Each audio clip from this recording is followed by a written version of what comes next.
ผม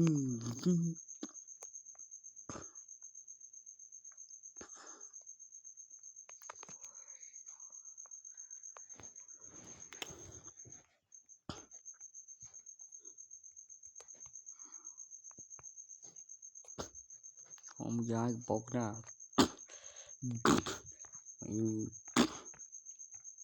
กูบอกอะไรผมอยากโบนี่เลยที่เที่ยวอยาก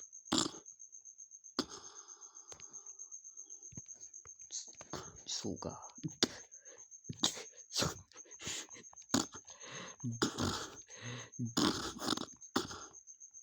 บ่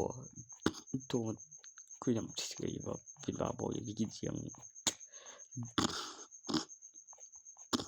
กูบ่ได้เฮ็ดใบทะเบียนบ้านได้ล่ะ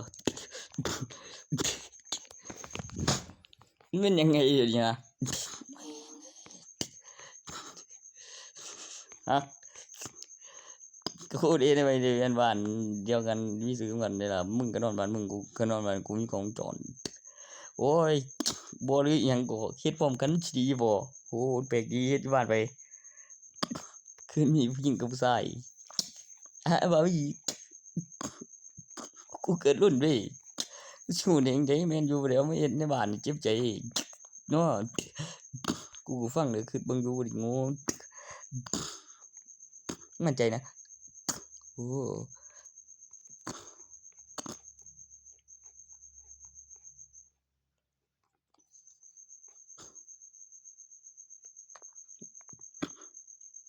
สัญญาทำแผนเป็นวิดีโอแล้วก็มีพยานแล้วก็คือมีเจ้าหน้าที่เป็นพยานกับเอกสารสัญญาเอาบ่ล่ะโอ้ย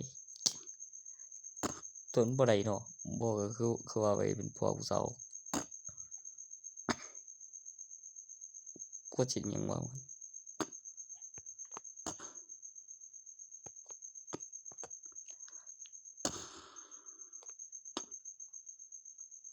ผมกูอยากเป่าอีกวี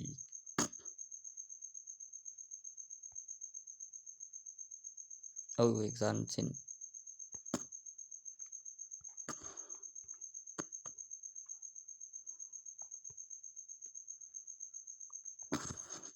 กูบ่ค่อยได้เนี่ยเมียผู้อื่นทีละโอ้ยตัวนั้นหำบ่แข็งบิดตัวก็บอกไว้เป็นตะหีมึงให้น้ำเดินติกูบิดตัวได้ล่ะโอ้สิเนี่ยเขาบ่แข็งก็มีตัวก็ไปพอหีมีลูกบ่แข็งแนวหำหายทีเมียงบ่มือจกหีแน่นบ่โอ้ยโซคำละมีเบิ่งหรือใจไปฮอดแล้วสิโซไกหลังเลยบ่เรียกมาเกรอกูรู้วิธีได้อุ๊ยมัสจันบิธี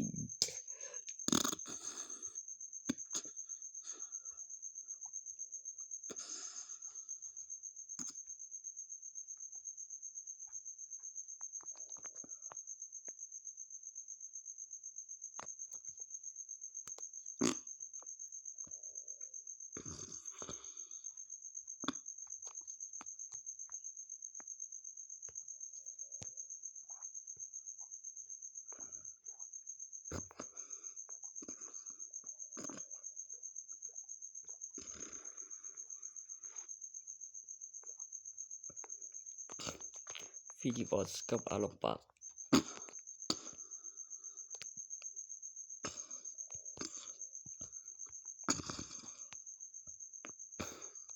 รูปกายพันธุ์วิวัฒนาการบ่ทันได้สุดเป็นสิ่งที่มีค่าเป็นสิ่งที่มีประโยชน์แข็งแกร่งเป็นอมตะเป็นตาลูกโลกเป็นตาป้องกันวิวัฒนาการยังไม่สุดแข็งแกร่งโตใหญ่ยิ่งกว่าฟินิกอสเรื่องที่ว่าอมตะพลังยักษ์กันบ่ไม่เร็วแล้วดูดีมีเกษราเป็นตาป้องกันเป็นตาลูกโลกเป็นสีรายธงศาสตร์ฟินิกเป็นอมตะ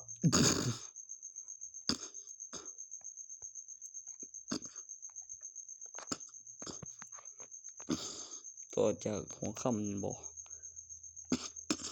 แล้วมีเจ้าที่ตำรวจแล้วก็มีสร้างเนาะอยู่ตรงข้ามกันมีงานอะไรที่ต่างกันกับทหารเป็นสร้างเว้ยข้ามลุงอุปกรณ์โฆษณาแล้วข้าบำรุงยานพาหนะที่ได้ใส่แล้วก็ค่าแรงน้ำคนอย่างละก่อนจะไปวันที่เวลาแล้วกำหนดไปแล้วกำหนดกับหางานดูเข็มทิศแล้วช่วยเขากลางวันกลางคืนประกาศมีการใช้แบบแผนเซ็นสัญญาแล้วต้องเซ็นเอกสารแล้วก็ความปลอดภัยแล้วยากันยุงแล้วกางเต็นท์หรืออะไรที่ต้องเรื่องก่อนว่าต้องเตรียมของแล้วมีทุนมีกำไรไม่ได้เป็นคนช่วยเฉยๆมีค่าฝากขายมีการตั้งราคาเพื่อที่เจออะไรมาสัจจันมากกว่านั้นคือจับเป็นก็มีจับตายอยู่บ่ตัวนั้นคือมันเป็นเขตพื้นที่อนุรักษ์มันตัวใหญ่ใส่ตะข่ายต้อนเข้าไปให้โดนตะข่ายแล้วค่อยจับเป็นแล้วจับมัดเนาะทำแมนมีนกตัวใหญ่มาเมื่อกี้แล้วมีอะไรสักอย่างฟื้นกันมาไว้กินเองซานกูเหลืออยู่ตัวหนึ่งมาหวานแต่จะไว้กินเองก็แต่มีกล้องจรตัวนั้นตัวนี้ก็โผล่ลูกก็สั้นขึ้นมาเนี่ยนะ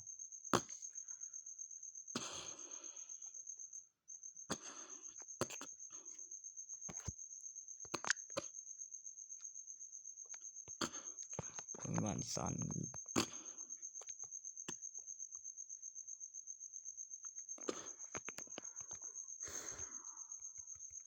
ไม่มีพยานแล้วมีไว้เอกสารแล้วดูการเคลื่อนที่แล้วมีพยานแล้วขยับได้ในภาพนิ่งกับรางวัลหลังสลากแล้วก็ตัวที่แจกจริงตัวที่มีกำหนดรายวันและไม่ได้แจกเฉยๆคือต้องผ่านการพิสูจน์แล้วเล่นกับเรามาก่อนแล้วเช็คอินเสร็จสิ้นแล้วเสร็จสิ้นเป็นประโยชน์ไหมเป็นประโยชน์รายวันเป็นตอกบัตร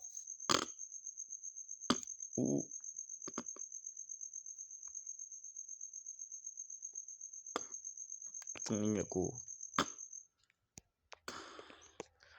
แบบบอกไว้ก่อนเลยเมียในใบทะเบียนบ้านที่สุรักษ์จราธรหัวหน้ากิวกับหัวหน้ากิวตัวเป็นหลักฐานพยานตัวจะมาทำให้จำนั่นไหมตัวละครมันจะมีความรู้สึกหยังส่วนการตั้งชื่อต่อจากขั้นตอนเอกสารหลักฐานพยานนะตัวที่มีพยานมากกว่าแฟนคือสามีภรรยาแล้วก็มีใบกลาง2 ใบแล้วใบหลังและคำอธิบายที่แก้ปวดหัวแล้วรูปแบบตัวอย่างทำไปด้วยเพื่อคิดออกไม่ให้ปวดหัวแล้วเป็นการลงทุนบอกไว้